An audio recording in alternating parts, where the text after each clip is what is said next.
D'abord, il y a un échec, ensuite, il y a l'accrochage. Or, la plupart du temps, il n'y a pas eu de décrochage, il n'y a pas eu d'accrochage au départ. Tu quittes pas l'école parce que tu veux quitter l'école.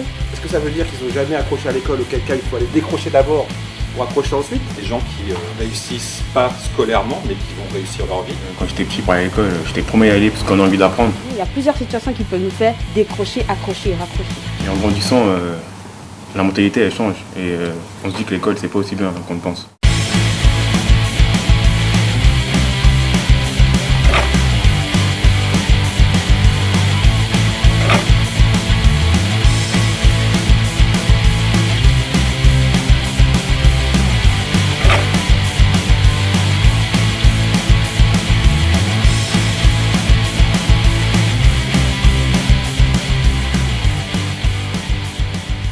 Il y a une pédagogie du détour à installer. Tu vois.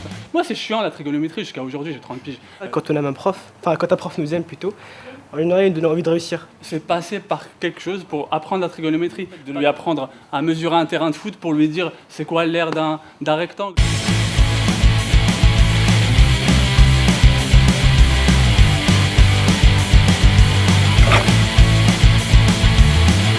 Et même dans la solidarité, le but c'est d'éveiller les volontés des autres. Et la notion de partage, elle est vraiment absente aujourd'hui du système de l'école et c'est ça qui manque, je trouve. Quels que soient les gens que tu rencontres, c'est toi qui décides de les suivre ou de ne pas les suivre. Tout n'est qu'une question de volonté. À un moment, tu trébucheras, mais tu peux te relever et continuer à avancer. Moi, je connais pas un enfant que je connais qui n'a pas envie de réussir. On ne se fait pas tout seul, c'est en lisant des choses, en rencontrant des gens. Je connais pas un parent qui n'a pas envie que ses enfants réussissent.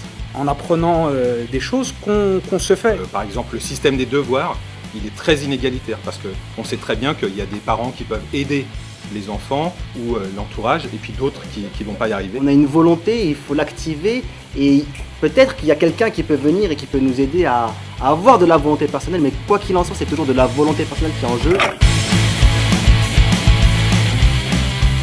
Faire travailler les parents, les associations et l'école tous ensemble. Et est-ce qu'on est obligé d'être à l'école pour apprendre? Donc le serious game, l'école c'est la vie. Non, nous on a parlé de l'école ouverte. Arrêtez de fermer l'école à 18h. La laisser accessible.